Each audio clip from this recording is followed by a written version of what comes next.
담임 목사님께서 온전한 사람이라는 제목으로 말씀 증거하시겠습니다. 시간 우리 믿음의 고백을 하나님께 드림으로 말씀 앞에 나아가도록 하겠습니다. 하나님 나를 사랑하신다. 하나님 내 인생에 크고 비밀한 계획 가지고 계신다. 하나님 오늘도 나와 동행하셔서 그 계획 이루어 주신다.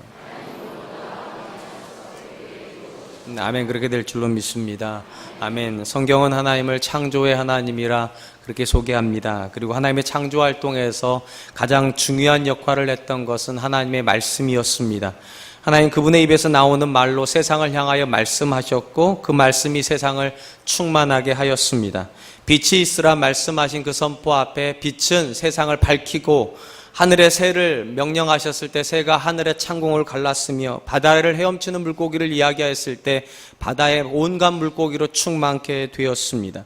하나님께서 언어를 통하여 일하실 뿐만 아니라 언어의 주인이시라고 하는 가장 확실한 증거는 창세기 11장에 나오는 바벨탑 사건일 것입니다. 하나님은 단일 민족으로 또 단일 언어를 쓰고 있어 타락을 범하고 있었던 인류에게 다양한 언어를 주심으로 다양한 민족으로 분화하도록 하셨습니다. 그러니까 오늘날 사람들이 쓰고 있는 모든 언어는 사람이 쓰고 있다 하여 사람에게 첫 출발점이 있는 것이 아니라 하나님이 그 출발점에 서 계신다는 것입니다.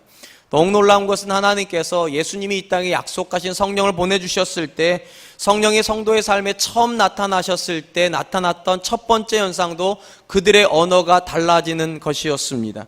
성경은 성령의 충만함을 받은 초대교회 성도들이 성령의 말하심을 따라서 방언으로 말하기 시작하였다, 그렇게 기록을 합니다. 이러보건대 인류의 역사가 새로운 전환점을 맞이하는 모든 시대에 어김없이 거기에 말이 있었습니다. 인류의 역사가 이 땅에서 처음 시작되었을 때 하나님의 말씀으로서의 말이 있었으며 단일 민족이었던 인류가 다양한 민족으로 분화할 때도 그곳에 언어로서의 말이 있었고 땅의 역사에서 땅의 육의 역사가 아니라 영의 역사가 시작될 때에도 방언으로서의 말이 있었습니다. 그리고 하나님은 그분의 창조의 도구로 사용하신 언어를 놀랍게도 사람들에게만 허락하여 주셨습니다.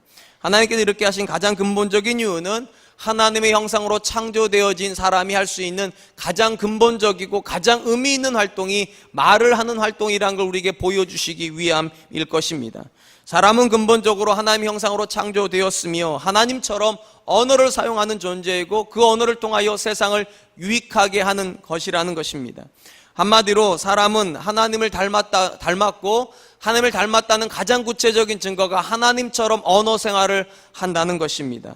사실이 그렇습니다. 우리가 흔히 하는 말 중에 말이 인격이다 라는 말이 있습니다. 우리가 누군가를 처음 만났을 때 그 사람에 대한 정보가 아무것도 없을 때 우리가 그 사람이 어떤 사람인지 아는 가장 구체적인 통로가 사람이 쓰는 언어입니다. 우리는 언어만 들어도 그 사람이 어느 정도의 학력의 수준인지 또 어느 지방 사람인지 심지어 긍정적인 사람인지 부정적인 사람인지 또 그들의 가정의 환경이 어느 정도 될 건지에 대해서도 가늠할 수 있으며 저 같은 사람 같은 경우는 하시는 말씀만 들어보고도 교회를 다니시는지 다니시지 않는지 추측하게 됩니다. 놀랍게도 교회를 다니는데도 전혀 안 다니는 것 같이 말하는 분도 계십니다. 또 반대로 교회를 안 다니시는데 또 교회 다니시는 분처럼 말하는 분도 있는 것도 사실입니다. 무엇보다도 하나님께서 그분의 형상대로 창조된 사람에게 하나님의 창조의 도구였던 언어를 주셨다는 것은 하나님의 기대를 담고 있다라고 생각을 합니다. 하나님께서 그 언어를 통하여 온 세상을 충만케 하셨던 것처럼 각 사람에게 주신 언어가 그들의 주변을 충만케 하는 도구로 쓰임받기를 기대하셨음에 틀림이 없습니다. 여러분이 성경을 유심히 읽어보셨으면 거기서 한 가지 분명한 사실을 확인하게 되셨을 것입니다. 사람이 하나님 형상대로 창조되고 나서 가장 먼저 했던 활동이 바로 언어 활동이라는 사실입니다. 성경이 이렇게 기록합니다. 창세기 2장 19절 여호와 하나님이 흙으로 각종 들짐승과 공중의 새를 지으시고 아담이 무엇이라 부르나 보시려고 그것들을 그에게 이끌어 가시니 아담이 각 생물을 부르는 것이 곧 그의 이름이 되니라. 하나님께서 아담과 하와에게 하나님의 창조의 도구인 언어를 주시고 나서 그 다음 하신 일이 무엇인가? 동물들을 아담에게로 불러오셨다는 겁니다. 그리고 보셨다는 거예요. 아담이 그 동물들을 뭐라고 부르시는지. 여기서 우리가 중요한 거 한 가지 생각해 보려고 합니다. 얼마든지 하나님이 이름을 지어주실 수 있었습니다. 사자에게 이름을 주실 수도 있었고, 호랑이에게도 이름을 주실 수 있었고, 독수리에게도 이름을 주실 수 있었는데도 그렇게 하지 않으시고 사람에게 그 역할을 하게 하셨다는 겁니다. 무슨 말입니까? 사람이 하는 언어가 창조의 활동이라는 것입니다. 그리고 하나님은 그렇게 하기를 기대하셨기 때문에 우리 입술에다가 하나님의 언어를 담아 놓으셨다는 것입니다. 그러므로 여러분, 우리는 단순히 그냥 심심해서 말하는 존재가 아니라 하나님의 특별한 섭리 가운데 말하는 존재가 되었으며, 그 언어를 통하여 하나님의 창조 활동에 동참한다는 사실을 기억해야 될 줄로 믿습니다. 그렇다면 여러분, 어떻게 우리는 하나님의 창조 활동에 우리 언어를 가지고 동참하게 됩니까? 이렇게 해서 그렇게 합니다. 우리 입술에서 축복하는 말이 나올 때, 우리 입술에서 사랑과 격려와 위로와 그리고 때로는 그 사람에게 힘을 주는 언어가 나올 때, 우리는 우리 언어를 통하여 하나님의 역사를 이루게 될 줄로 믿습니다. 그런데 안타깝게도 이 땅에 살아가는 많은 사람들이 하나님의 언어를 가지고 창조적인 활동을 하는 것이 아니라 파괴적인 활동을 하는 것도 사실이라는 것입니다. 하나님 우리에게 주신 말의 창조성을, 또 말의 파괴성을 제가 각각의 하나의 예를 통하여서 설명하고 싶습니다. 말의 창조성을 보여주는 가장 대표적인 예 중에 하나는 루즈벨트의 아내였던 엘레나 루즈벨트가 그의 남편에게 했던 말이 아닐까 싶습니다. 엘레나 루즈벨트랑 처음 결혼했던 20대 초반의 나이 때 루즈벨트는 건강한 사람이었습니다. 그런데 루즈벨트가 39살 되었을 때 청천벽력과 같은 일이 벌어집니다. 그가 소아마비에 걸리게 된 것입니다. 어저께까지 멀쩡하게 사회활동을 했던 사람이 하루아침에 휠체어가 아니면 사회생활을 할 수 없는 사람이 되었습니다. 전도 유망한 청년이었습니다. 대통령을 꿈꾸는 그런 청년이었습니다. 그런데 하루아침에 그는 모든 꿈을 포기해야 되는 장애인이 되었습니다. 이때 루즈벨트가 너무 낙심하여 그의 아내에게 이렇게 얘기했다고 합니다. 내가 이런 불구자인데도 나를 사랑할 수 있겠소? 그때 엘레나 루즈벨트가 남편의 눈을 지그시 쳐다보면서 이렇게 얘기했다고 합니다. 그럼 내가 지금까지 당신의 성한 다리만 보고 당신을 사랑했다고 생각하셨나요? 내가 사랑한 것은 당신의 인격과 당신의 삶이랍니다. 여러분, 이런 말을 하는 겁니다. 아내가 남편에게 이런 말을 해야 되는 겁니다. 그렇습니다. 엘레나 루즈벨트의 이 말을 듣고 루즈벨트가 의기소침했던 자기의 마음을 이렇게 세웁니다. 그리고 건강한 다리로도 이루지 못했던 대통령의 꿈을 이루고 심지어 사선에 성공하는, 미국 역사에도 이런 대통령은 없는 것 같습니다. 사선에 성공하는 위대한 대통령이 되었으며 인류 역사에 가장 존경받는 대통령으로 그의 이름을 남기게 됩니다. 루즈벨트의 아내가 그의 남편에게 했던 말이 창조적인 언어의 한 면을 보여준다면 말의 파괴성을 보여주는 예도 우리 주변에 굉장히 많이 있습니다. 그 중에 하나가 1994년에 세간을 떠들썩하게 만들었던 지도운파 사건이 그 예가 아닐까 싶습니다. 기억이 가물가물하시겠지만 그 당시 7명의 청년이 범죄 집단을 결성하여서 부유층에 대한 증오감을 표출하는 사건이 이 지존파 사건이었습니다. 5명의 사람을 아무 이유가 없이 그들이 그냥 부자라는 이유로 연행을 하여서 무차별한 폭력을 하고 그리고 결국은 살인을 저질렀던 사건입니다. 이 지존파의 사건의 두목으로 지목된 분이 김기환이라고 하는 사람입니다. 이 김기환이라는 사람이 사형을 앞에다 두고 자기의 삶을 회고하면서 했던 말이 우리에게 굉장히 의미가 있습니다. 그가 이렇게 회고합니다. 17년 전 내가 초등학교 다닐 때에 학교 선생님한테 미술 시간에 클레파스를 가지고 오지 않았다라고 꾸지람을 호되게 받았습니다. 나는 그 당시 너무 가난해서 가져올 수 없었는데 그 말을 참아할 수가 없었습니다. 선생님은 말을 듣지 않는다는 이유로 화를 내시면서 매질을 했습니다. 그리고 선생님은 준비물을 가져오라면 훔쳐서라도 가져와야 될 것 아니냐라고 하셨습니다. 그때부터 나는 빗나가기 시작했습니다. 선생님의 그 한마디가 내 인생을 바꾸어 놓았습니다. 그때부터 나는 물건을 훔치기 시작했고 훔치는 것이 재미있었습니다. 도둑질을 시작한 것이 내 운명을 이렇게 만들었습니다. 하나님이 주신 말은 우리가 상상할 수 없을 정도로 강력한 힘이 있습니다. 누군가는 이 강력한 힘으로 절망에 빠져있는 사람을 소망으로도 데리고 올 수 있고, 또 누군가는 그 강력한 힘을 가지고 인생의 깊은 절망을 경험케 할 수도 있습니다. 수렁텅이로도 몰아넣을 수 있습니다. 그런데 놀라운 것은 우리 대부분은 그렇게 강력한 언어를 가지고 있음에도 불구하고 자기에게 그렇게 강력한 언어가 있다는 걸 모른다는 것입니다. 강력한 힘을 가지고 있는 언어를 쓰면서 아무 생각 없이 쓰는 것이 우리의 현실이라는 것입니다.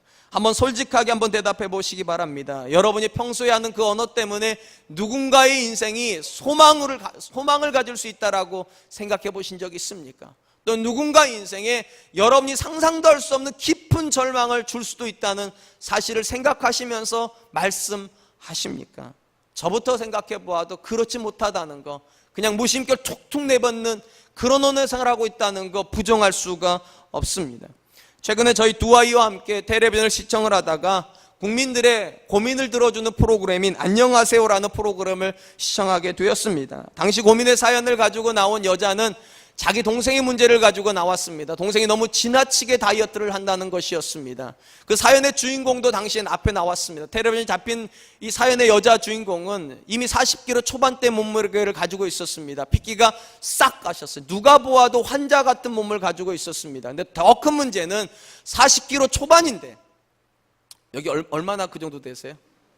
40kg 초반이신데 이 여자분이 꿈꾸는 몸무게가 29kg입니다.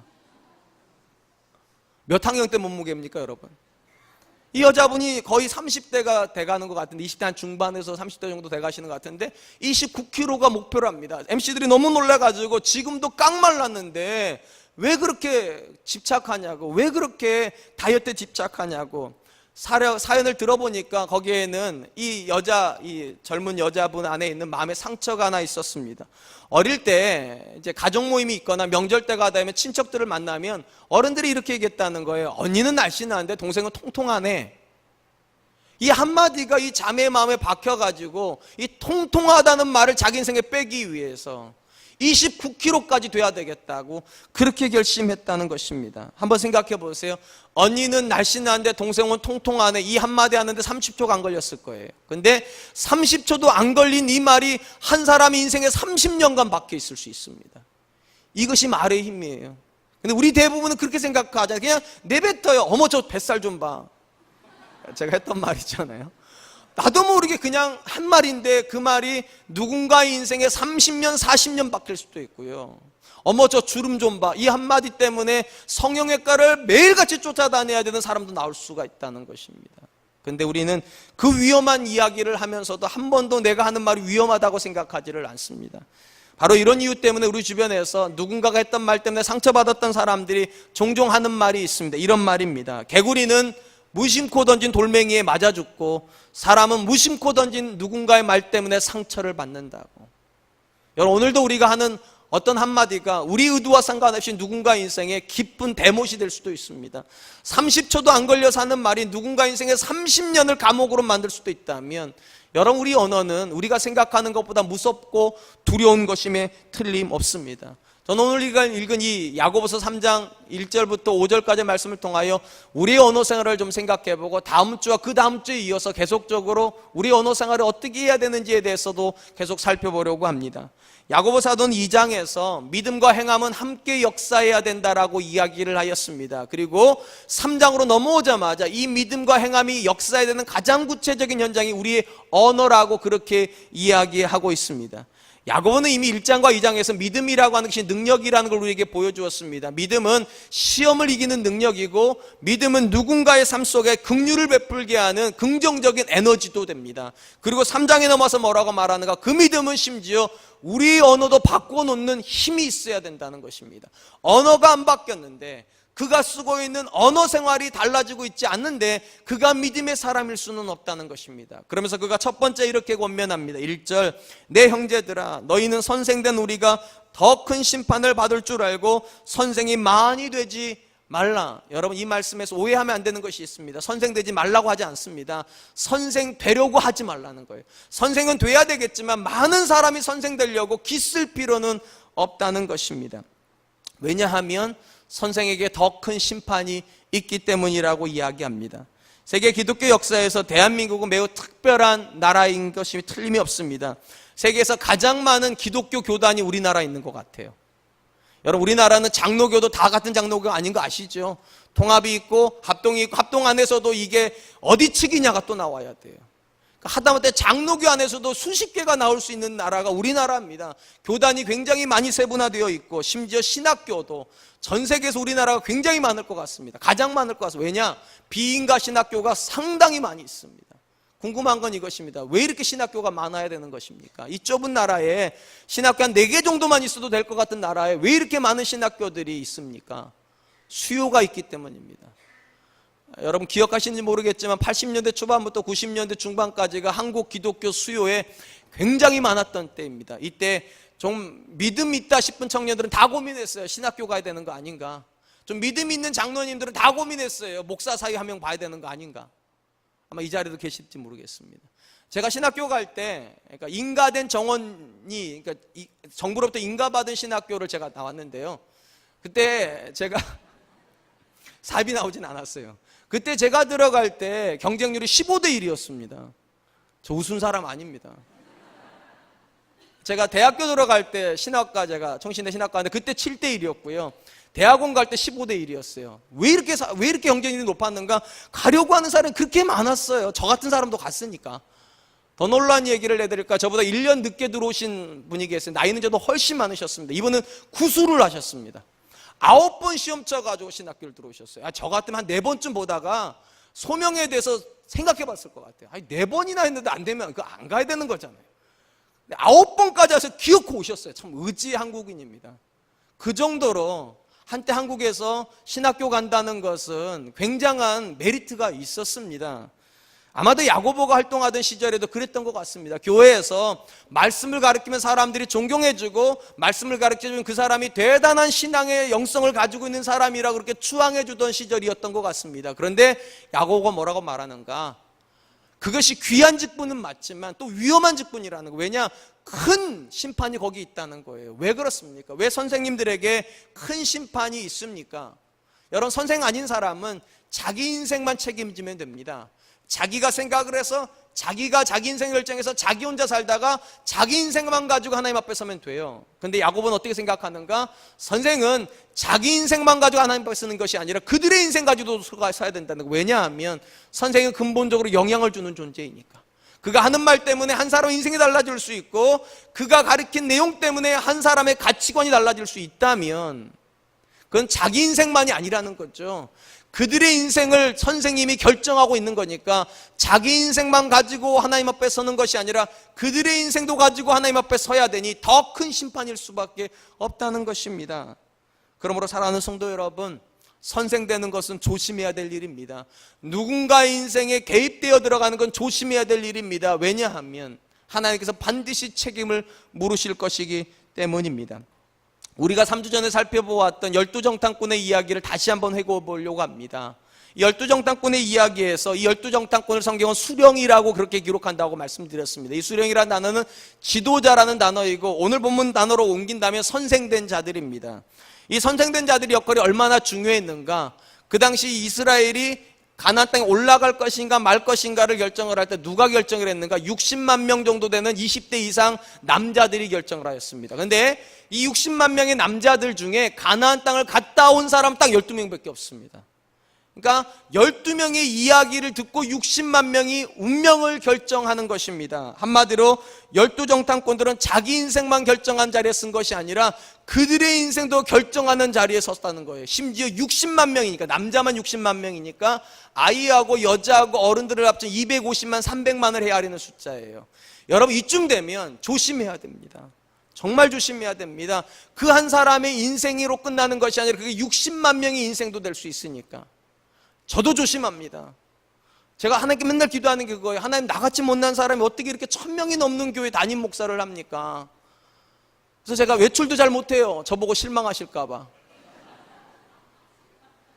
며칠 전에 우리 아이가 덥다고 그래가지고 팥빙수를 먹으러 갈 때 제가 반바지를 입고 갔단 말이죠.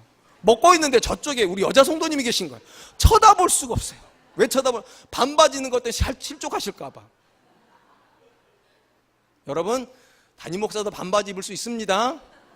나시도 입을 수 있습니다. 쭈쭈바도 빨아먹을 수 있습니다. 근데 그게 부담스러워요, 솔직히요. 왜냐하면 자리가 그래요. 리더가 된다는 것, 누군가에게 말씀을 가르친다는 건 자기 인생만을 이야기하는 것이 아니라 그들의 인생도 이야기해야 되는 것이고, 자기 인생만 결정하는 것이 아니라 그들의 인생도 결정하는 일이기 때문에 반바지 입는 것도 불편하고 나시 입는 것도 불편하고, 그래서 대낮에는 돌아다니기도 굉장히 힘들고. 제가 분당에서 이렇게 오래 좀 이제 2년 넘게 살았는데, 죄송해요, 유명한 목사를 한 번도 만난 적이 없어요. 2년 넘게 다녔으면 이찬수 목사님도 좀 만나고 김승수 목사님도 좀 만나고 이래야 되는데, 이분들도 낮에 안 돌아다니나 봐요. 왜냐? 부담되니까. 그 정도로 부담스러운 겁니다. 근데 여러분, 60만 명이에요. 어른 낳으면 300만 명의 인생을 결정해야 되는 자리에 10명이 서 있습니다, 지금. 근데 이 10명이 어떻게 말하는가? 너무 쉽게 말해버립니다. 그 땅 못 올라간다고, 우리 땅 아니라고.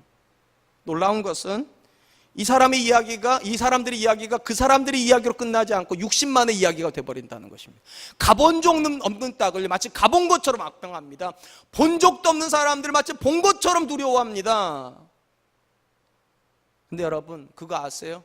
그 땅은 원래부터 이스라엘 땅이었어요. 원래부터 하나님 마음에 가나안 땅은 원래부터 이스라엘 땅이었어요. 훗날 하나님께서 여호수아에게 그 땅에 대해서 이야기를 하실 때, 여호수아서 1장 2절로 4절에 보니까 이렇게 기록이 되어 있습니다. 내 종 모세가 죽었으니 이제 너는 이 모든 백성과 더불어 일어나 이 요단을 건너 내가 그를 곧 이스라엘 자손에게 주는 땅으로 가라. 내가 모세에게 말한 바와 같이 너희 발바닥으로 밟는 것은 모두 내가 너희에게 주었노니 곧 광야와 이 레바논에서부터 큰 강 곧 유브라데 등 강까지 해적 속의 온 땅과 또 해지는 쪽 대해까지 너희의 영토가 되리라. 하나님께서 여호수아에게 가나안 땅에 대해서 이야기하실 때 하셨던 말씀은 굉장히 의미심장합니다. 이스라엘에게 가나안 땅에 대해서 뭐라고 말하는가? 주었던 땅이고 주는 땅이고 주리라 한 땅이라고. 쉽게 말하면 가나안 땅은 과거, 현재, 미래 다 누구를 위해서 떼어놓은 땅이라는 겁니까? 이스라엘을 위해서 하나님이 떼어놓은 땅이라는 거예요. 그런데 지금 10명의 정탐꾼이 뭐라고 말합니까? 우리 땅 아니랍니다. 하나님은 과거, 현재, 미래가 다 이스라엘 땅이라고 말을 하는데, 가나안 땅이. 근데 10명의 정탐꾼은 아니랍니다. 하나님께서 우리에게 주신 땅 아니랍니다.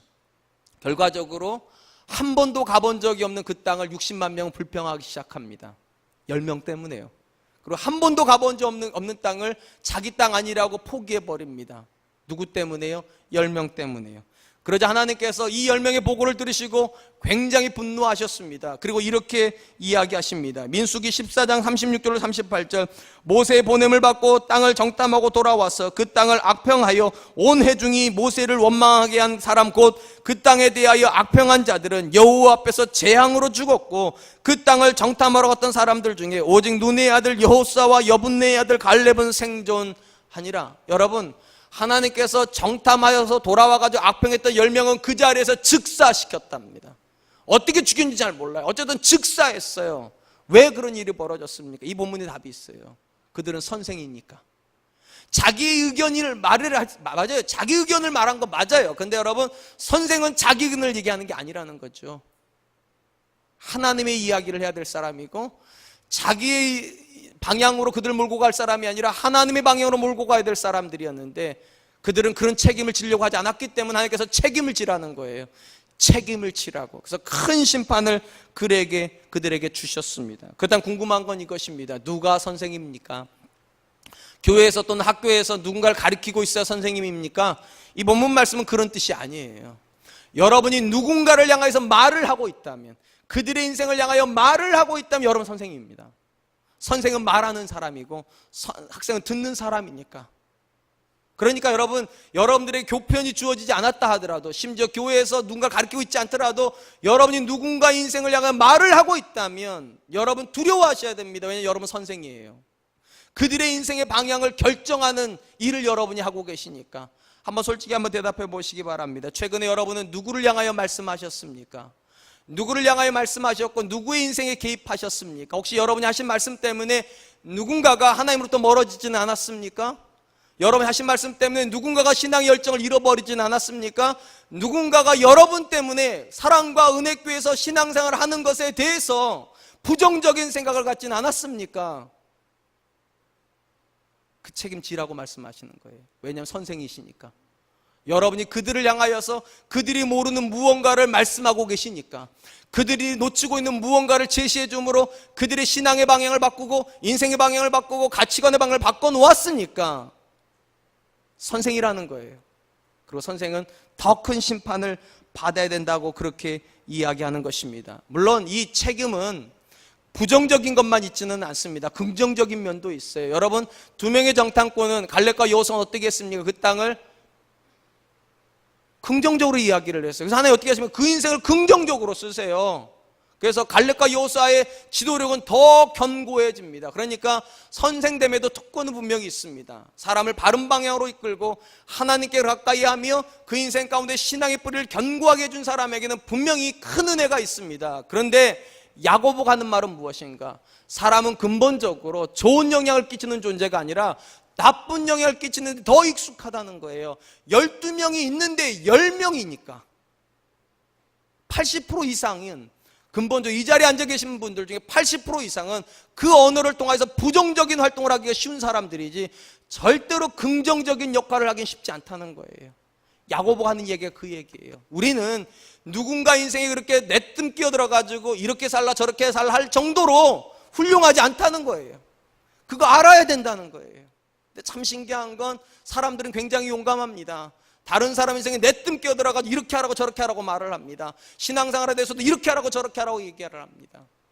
아시다시피 여러분, 사람이 사는 재미 중에 하나가 씹는 재미라고 그러잖아요. 그죠? 사람 씹는 재미가 보통이 아니라고 그러지 않습니까? 옆집 사람 씹고 선생님 씹고 사장님 씹고 그러다가 이제 시간이 흘러가다 목사도 씹고 교회도 씹고, 맞아요. 그 재미있답니다. 저도 압니다. 전 얼마나 많이 씹어봤겠어요. 근데 야고보 지금 뭐라고 얘기하는가? 여러분, 씹는 게 문제가 아니라 그 씹는 게 누군가의 인생에 돌이킬 수 없는 상처를 남긴다는 거예요. 그래서 긍정적으로 바라봐야 될 대상을 부정적으로 바라보고 주신 은혜인데 없는 은혜인 것처럼도 이야기할 수 있으며 하나님이 하신 일인데 마치 사람이 한 일인 것처럼도 바꿔놓을 수도 있다는 거예요. 야고보 하는 말이 그것이에요. 그러니까 선생 되려고 하지 말라고. 선생이 필요하기는 하지만 모든 사람에게 선생의 은사가 있는 건 아니에요. 왜냐하면 우리는 근본적으로 부정적인 사람이지 긍정적인 사람이 아니기 때문입니다. 야고보는 선생들에 대해서, 특별히 선생들이 쓰는 말에 대한 심각성을 이야기한다면 이제는 모든 사람에게 적용되는 말에 대한 이야기를 합니다. 2절입니다. 우리가 다 실수가 많으니 만일 말에 실수가 없으면 없는 자라면 곧 온전한 사람이라 능히 온몸도 굴레를 씌우리라.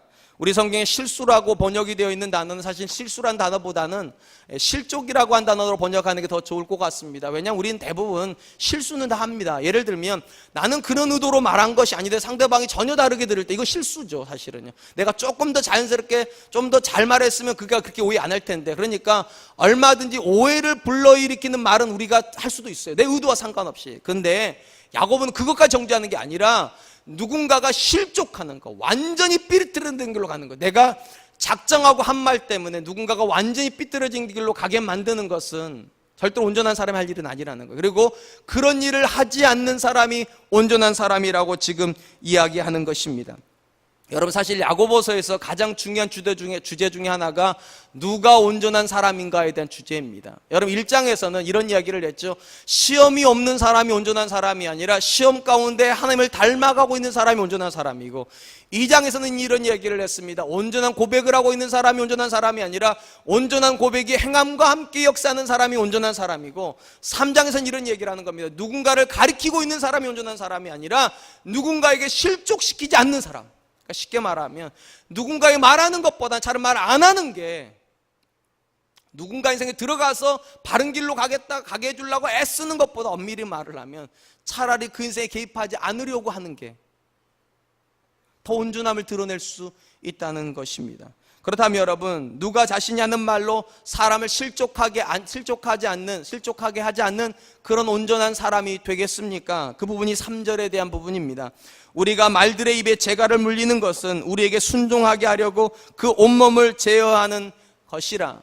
이미 야고보는 1장 26절에서 스스로 경건하다 생각하여 자기 입술에 재갈을 물리지 않는 사람의 경건은 헛것이라고, 자기를 속이는 것뿐만 아니라 그 사람의 경건은 헛것이라고 얘기했습니다. 쉽게 말하면 이 입술이 제어받고 있지 않는 사람이라면 그 사람은 경건한 사람도 아니고, 오늘 본문 말씀대로 말을 하면 그는 온전한 사람도 될 수 없다는 것입니다. 그러면서 이 재갈이라고 하는 말을 썼는데, 이 재갈이라고 하는 말이 이 본문에 보니까 이제 말이라고 하는 말과 연결이 됩니다. 이 말은 우리가 타고 다니는 말입니다. 여러분, 말하고요, 타고 다니는 말하고 우리가 쓰는 말은 비슷한 점이 있다는 거예요. 일단 긍정적인 면에서 보면 매우 유익하다는 겁니다. 여러분, 말을 타면 빠르게 갈 수 있죠. 그리고 우리 언어는 우리가 생각하는 걸 상대방에게 전달하는 가장 빠른 통로가 됩니다. 이게 긍정적인 면에서 공통점이란 부정적인 공통점도 있다는 거예요. 둘 다 길들여지기를 싫어한다는 것입니다. 여러분, 말이요, 주인이 원하는 대로 가는 동물이라면 고삐가 필요 없죠. 원하는 대로 안 가니까 붙잡고 이렇게 자꾸 틀어야 되는 것이고 땡기기도 해야 되는 거잖아요. 마찬가지로 이 언어도 내 안에 있기는 하지만 내 통제를 안 받으려고 하는 속성이 있다는 것입니다.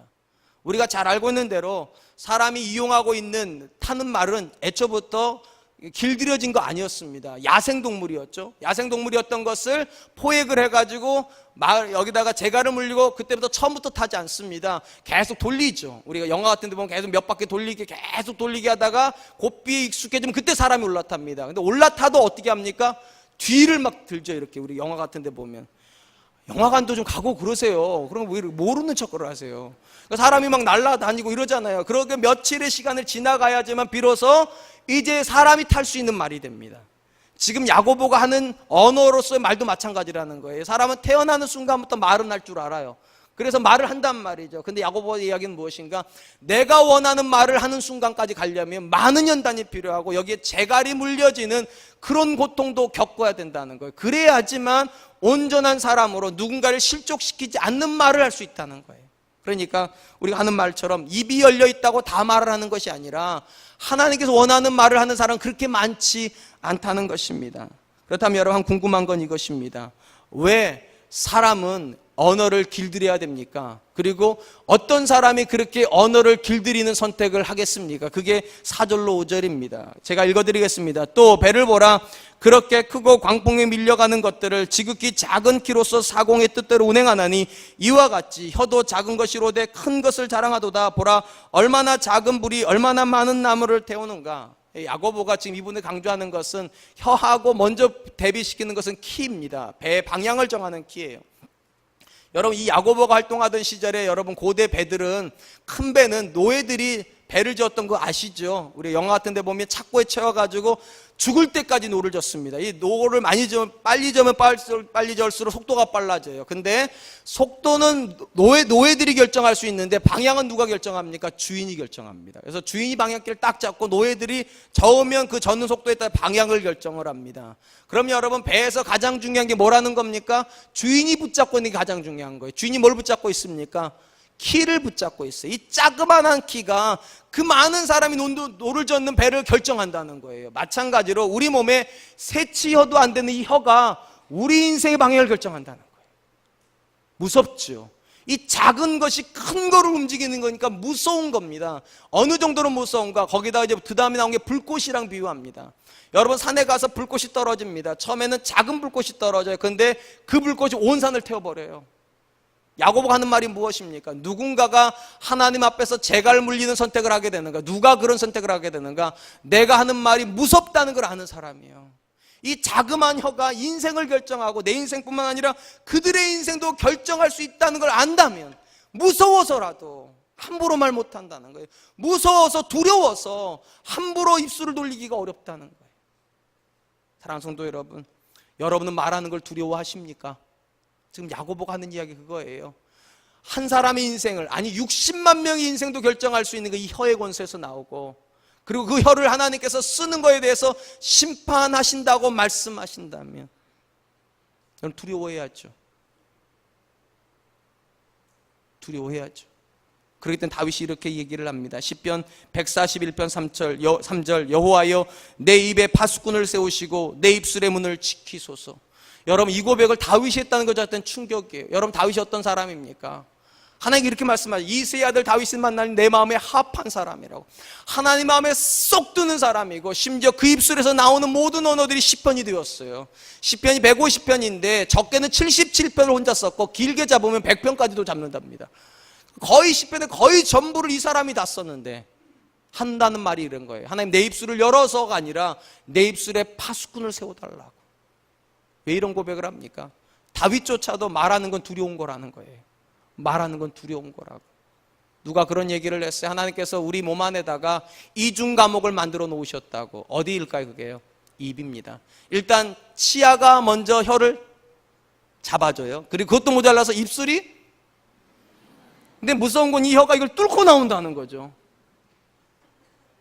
뚫고 나온다는 거예요. 그래서 신약시대는 하나님께서 어떻게까지 하셨습니까? 성령 우리 안에 내재까지 시켜놔. 이 안에서부터, 생각에서부터 억누르시는 거예요. 그런데도 우린 뚫고 나와요. 이게 뚫고 나와가지고 하나님으로부터 멀어지게 하는 말을 하고, 사람에게 상처 주는 말을 하고, 교회로부터 멀어지게 하는 말을 해요. 그게 우리 입술이에요. 그러니까 다윗이 하는 말이 그거예요. 하나님, 내가 아무리 하나님을 찬송할지라도 하나님, 내 입술에 파수꾼을 세워서 내 입을 지켜주시옵소서. 왜냐하면 무서운 거니까. 무서운 거니까. 이제 말씀을 맺으려고 합니다. 자고로 예리한 칼은 그 칼의 예리함이 더해지면 더해질수록 그것만큼이나 중요한 것이 하나 있습니다. 그게 칼집입니다. 옛날에 장인들이 좋은 칼을 만들 때 어김없이 좋게 만든 것이 있어요. 그게 칼집입니다. 왜 칼집에다가 그렇게 신경을 썼을까요? 칼에다만 신경 쓰면 되는데. 여러분, 복음이라고 하는 것은 칼만이 복음이 아닙니다. 칼집까지가 돼야지만 복음이 돼요. 왜 그럴까요? 칼은 위험하니까요. 다른 적을 죽이는 일에 굉장히 유용하긴 하지만 또한 그 칼이 나를 죽일 수도 있고 내 옆에 사랑하는 사람도 죽일 수 있기 때문에 그냥 차고 다니는 게 아니죠. 칼집과 함께 차고 다니는 거예요. 언어는 어떻습니까? 우리의 말은 어떻습니까? 야고보는 이렇게 말하면 위험하다고. 굉장히 위험하다고. 이게 유용하긴 해요. 맞아요. 하나님의 창조의 도구니까 굉장히 유용한 도구예요. 그런데 또한 예리해요. 그래서 누군가 인생에 30년간 박힌 말도 가능하고, 아니 평생이 박힌 말도 가능해져요. 그러니까 야고보 하는 말이 그래요. 우리 입술에다가 재갈 물려야 된다고. 원하는 말, 하나님이 기뻐하시는 말만이 나가고 긍정적이고 창조적인 말만 나가게 하기 위해 이 입술에 재갈을 물려야 된다고. 누가 재갈을 물릴까요? 두려워하는 사람이요. 내가 하는 말 때문에 내 아내가 상처받을 수 있고, 내 남편이 상처받을 수 있으며, 내 자녀들이 상처받으며, 내 주변에 있는 사람들이 상처받을 수 있다는 거 기억하는 사람은 하나님 앞에 나서 이렇게 기도할 거라는 거. 하나님, 내 입술에 파수꾼을 세워주십시오. 내가 원하는 말 하지 말게 하여 주시고 하나님이 기뻐하는 말 하게 해주십시오. 상처 주는 말이 아니라 세워주는 말 하게 하여 주시옵소서. 공동체를 해하는 말이 아니라 공동체를 세우는 말을 하게 하여 주시옵소서. 그것이 우리 언어 생활의 되기를, 그래서 우리 믿음이 우리의 입술을 주장할 수 있기를 주님의 이름으로 축원드리겠습니다. 이 시간 우리 하나님께 찬양하려고 하는데요, 언제나 내 모습이라고 하는 찬양입니다. 이 찬양의 가사가 이렇습니다. 언제나 내 모습 너무나도 부끄러워 무릎으로 주님께 기도하오니 나 홀로 서 있는 죽은 영혼께 오사 주님만 나를 세워 내 영 살게 하소서. 여러분, 내가 말에 실수가 많은 사람이라는 걸 인정해야 하나님 앞에 나가는 겁니다. 내가 말로 다른 사람 인생에 감나라 콩나라는 걸 즐겨하는 사람이라는 걸 알을 때만 하나님 앞에 나서 이렇게 말하는 겁니다. 하나님, 연약한 내가 너무 쉽게 말합니다. 나를 불쌍히 여겨주셔서 내 입술에 파수꾼을 세워주셔서 주님만 나를 세워서 주님 기뻐하는 언어생활, 주님 기뻐하는 사회생활 할 수 있게 도와주시옵소서. 우리 찬양 드리면서 하나님께 그 마음으로 나아가도록 하겠습니다. 언제나 내 모습 너무나 부끄러워, 너무나 부끄러워 무릎으로 주님께, 무릎으로 주님께 기도로 가오니 나 홀로 서 있는, 나 홀로 서 있는 죽은 내 영 깨우사, 죽은 내 영 깨우사 주님만 나를, 주님만 나를 세워 내 영 살게 하소서. 주님 내 안에, 주님 내 안에, 주님 내 안에